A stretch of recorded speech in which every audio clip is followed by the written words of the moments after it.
So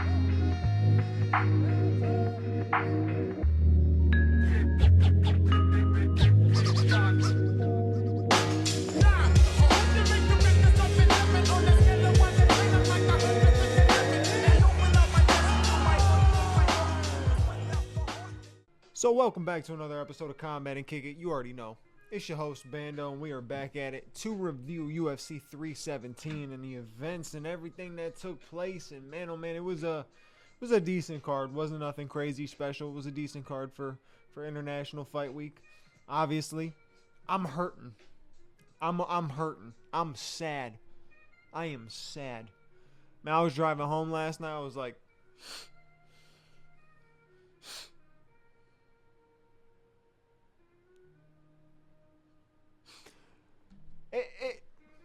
look, man, I had a feeling that Charles was going to get knocked out anyways. You know, I had a feeling Charles was going to get finished. Hoping it was going to be a little bit later and not as devastating. But damn. Shout out to Ilia Topuria, though. Can't take nothing away from him. You know, I can hate on him all I want and everything like that. There's nothing you can really take away from him. This man packs power in them fists. It's simple as that. He hits hard as hell to knock out back to back.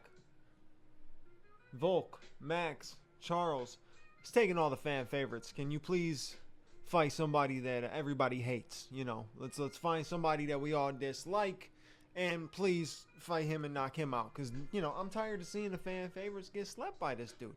But damn, he's good. There's nothing you could say about it. You even see when Charles went to enter for the takedown, Ilia was able to flip him over, get on top. He even got the crucifix for a second. You know, he really was in no danger on the ground. And on the feet, clearly showed no danger. That man hits hard. Props off to him. Just like I said, I wish it wasn't that devastating and it wasn't that fast. But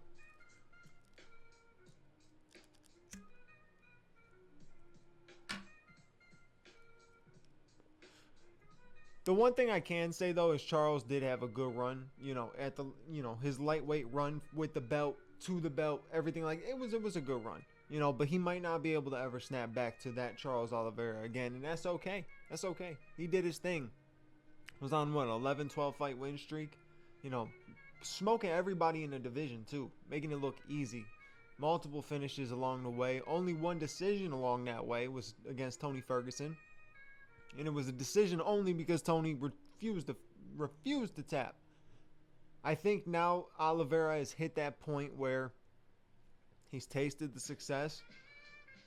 I'm not saying that the money is a thing, but like he's got the money now. You know, he's got himself a nice house, nice cars. He's got, you know, he's got what he never thought he would have had. So he doesn't need to. After losing it against Islam, he never really needed to get this full run back all the way to the title. And he almost got it, and it happens, but got slept. Ilia Topuria, he says he represents the new generation of fighting, and can't really argue with it. I can't argue with it. And if that's the new generation of fighting, I'm with it. A lot of finishes on this card. There was a lot of finishes on this card. A lot of good finishes. Terrence McKinney getting that submission in the first round, 55 seconds. Good for him. He needed that win badly. He definitely needed that win. And he needs to get wins like that. Terrence McKinney's not the type of guy who can go out there with the losses he's had. He's had some devastating losses, devastating KOs and stuff like that. If he goes in there and every single fight was a boring split decision, he just won type of thing, the UFC would have cut him already. But the fact that when he does win, he gets finishes and it's like that, that's why you're still around. That's why he's still rocking. It was a fantastic finish. Fantastic submission. I thought, you know, Borishev was fighting. He was fighting. His legs were kicking. He was flailing. He wasn't getting out of that. Terrence McKinney was squeezing. I'm like, I honestly thought Terrence McKinney was going to blow his gas tank. Thought his arms were going to be completely tired. I thought Borishev was going to get out of it and then end up getting the win off of that. But no, good win for Terrence McKinney. Tracy Cortez got a good win. A lot of wrestling in there, but she did what she needed to do, get the W. So, good win for Tracy Cortez. Jose Delgado. I predicted it, and I was right. I said Hyder Emil is taking that The O has got to go. He's getting that one, right? And it happened. Nasty knee up the middle, followed up with some nasty shots on the ground. Great knockout for Delgado. Fantastic knockout. You know, I said that he's the longer striker, and he's got power. I thought he was going to knock him out with the hands, to be honest with you. I didn't see this knee coming up the middle, but that's how he knows he has the range. He had the longer distance. He was able to judge the range. Perfect knee. Knocked him out. Good KO. Real good KO. But honestly, besides the main event, this is a close runner-up for KO of the night. Gregory Rodriguez, Jack Hermansson. I honestly thought Jack was no longer with us. But no, he's good. He's good. Thank you. Thank God. It's all good. Jack Hermansson. But damn, that left hook was disgusting. I mean, Jack went sleep. Like, it was immediate, just boom. When you see a guy stiffen like that and fall back, you know, it's one thing to see, like in the main event, you saw Charles just go limp. This one, you saw Jack go stiff, just stiff. That was a nasty knockout. And if it wasn't Ilia knocking out Charles, this would have been KO of the night. But the fact that the size of that fight with Ilia knocking out Charles, that takes KO of the night. But that Gregory Rodriguez left hand was whoo. RoboCop swings too, man. He don't look, when he is swinging, he's got one thing on his mind, especially early in the fight. He is looking to take your head clean off of, like, he's looking to take your, I can't even talk. It's like he punched me in the face. That's how hard he hits. No, I'm kidding. It's crazy because you would think, like, somebody that hits that hard, someone who's able to do that, should be able to dominate in that division. And he's had a couple ups and downs already. He's a tough dude, a durable dude, but you gotta be real safe when you're coming in close with him, because he is gonna catch you with something, because he is swinging at 110% in those early rounds. So you gotta be careful fighting a guy like Gregory Rodriguez. But if you could outlast him, you could, you know, let him go crazy in the first round. You could outlast him, and you could drag him to deep waters, which was what I was picturing with Jack Hermansson. I felt like Jack was going to be able to just withstand the craziness, get through it, let Gregory Rodriguez throw everything he's got, you know, probably was going to land a couple shots, or he was going to knock him out. It was one of those things, like he was going to knock him out, or he was just going to land a couple shots. Jack was going to get out of that and then end up controlling the rest of the fight. But no, Gregory Rodriguez, that man cracks.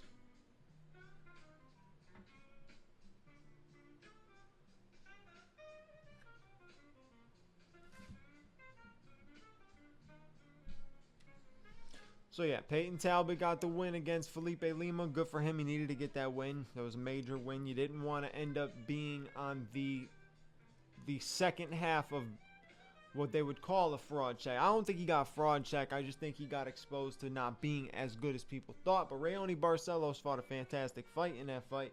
Peyton came back in this one. He had a rough first round.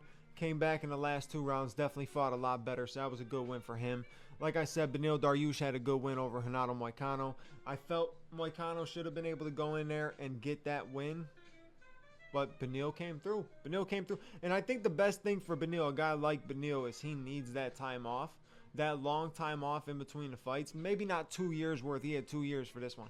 But 2 years is probably best after getting back-to-back KO losses. But coming back after 2 years, you could see he was definitely well rested. He was ready to fight. It seemed like he wanted to get in there and scrap because he hasn't been in a fight in a while. He fought great, so I can't take nothing away from it. Even if I thought the performance wasn't the most exciting, it was a good performance. And Beneil shows you he's got that veteran mentality. He's got that IQ. He's been in there for a long time. I think he's been in the UFC since 2014. So he's been in there a long time. He knows what he's doing. He knows how to make adjustments, and that's exactly what he did in the second, third round, and ended up getting the win over Moicano. Money Moicano, man, you piss me off sometimes, brother. Piss me off. I got to stop putting you on the parlays. You on the no parlay list, brother. All right, let's talk about the fight of the night. Brandon Royval versus Joshua Van. Joshua Van gets the win. I see some people say that Joshua Van shouldn't have got that win. Some people say that Royval was putting the pressure on him, swinging a lot more. I think, truthfully, if anybody else was in there with Joshua Van, they were getting slept. He was landing some heavy shots. Royval's just got a chin. He has got a fantastic chin. But yes, he did push the pace. He pushed the pace the entire fight. He was definitely throwing at a high volume. Even when he was getting cracked, he was coming back. The thing with Brandon Royval is every single time he gets hit, it doesn't matter who it is. If you hit him heavy, he has a huge reaction to it. Every single time you clip him, he has a huge reaction to it. And I think that played a huge factor in Josh Van getting the W. I thought it was a close fight, right? Obviously, like I said, Josh Van was landing the heavier shots. Pretty sure he dropped Royval in the last round, if I remember correctly. But Royval was fighting his ass off, man. They both were. They were really in there scrapping. I just like the way that Josh Van mixed it up. He was mixing it up a lot of body work.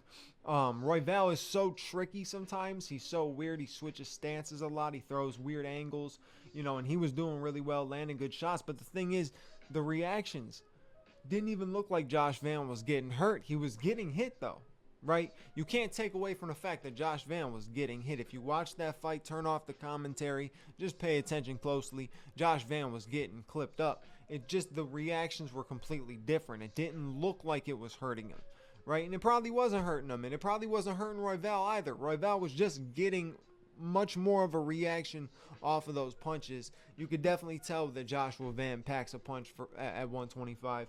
Do I feel he should get that title shot next? It's tough, man. I know that was a number one contender fight. I know he's fast elevated, and I truly think he is like the dark horse of the division, and not at this point, I guess, not the dark horse anymore, but I think one more fight really locks it in. Because, I mean, it's tough, right? You see how fast of a rise it is, but how many people has he really fought? Let's look at his UFC career so far. He's been in the UFC since 2023. Has wins over Zhalgas Zhumagulov. He's got wins over Kevin Borjas. He's got a win over Edgar Chairez. Win over Cody Durden. 3 wins in 2025 is pretty damn impressive, though. Got the decision win over Ray Saruya. He got the knockout win over Bruno Silva. And then got the decision win over Brandon Royval. I mean, he's on a hot streak right now. He really is. Undefeated in the UFC. He's been fighting his ass off at 125. He's dangerous in a I don't want to call it a boring division, because it's not a boring division. It has a lot of talent in it. I just don't think a lot of people make too much noise in the division, and Joshua Van is making noise. But Bruno Silva, and then a win over Brandon Royval. To me, that's not number one contender. I like Josh Van. I like the energy. I think it should be Josh Van versus Brandon Moreno for the number one contender.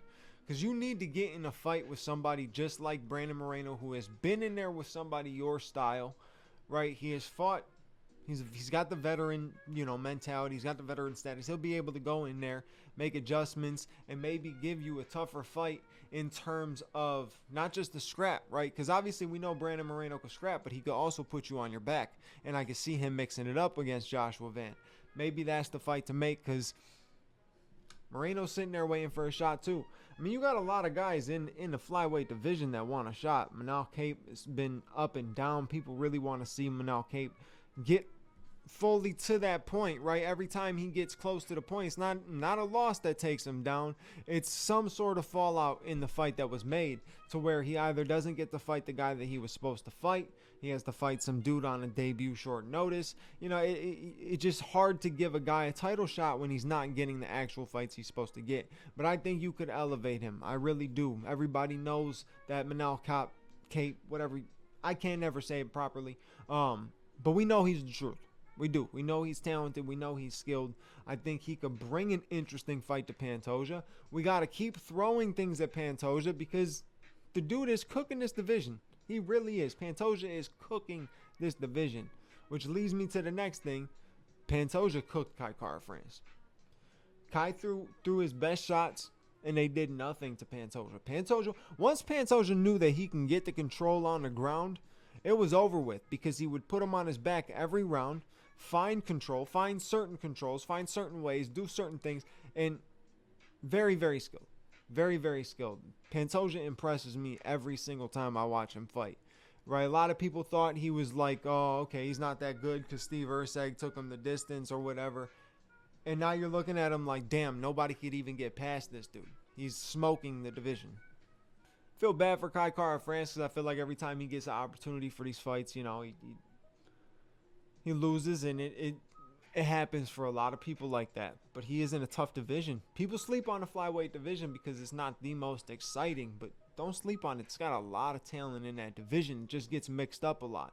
But Pantoja has been dominating. I would love to see Mighty Mouse come out of retirement and take that fight, because you know his retirement isn't like a 5-year retirement, not been fighting, not been doing anything.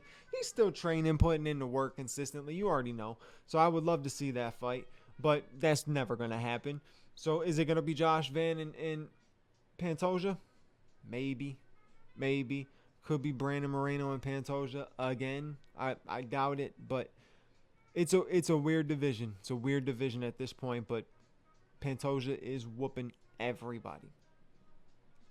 And then whooping everybody, that man in the main event, Ilia Topuria, simple as simple gets. That man is fucking good.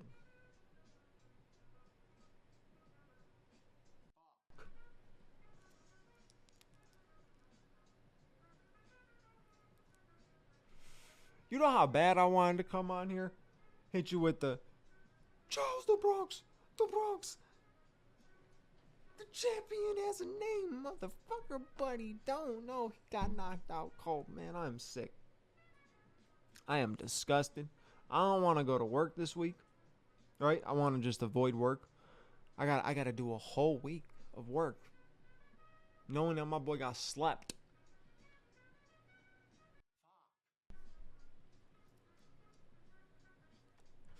No, all jokes aside, like I said, Ilia Topuria is the truth. I don't know what fight you're going to make at 155. I know a lot of people are talking about Patty. A lot of people are talking about Arman. A lot of people are talking about Justin Gaethje. Those are obviously the three biggest names that people are looking at to fight Ilia Topuria. I think Arman gives him a good run for his money.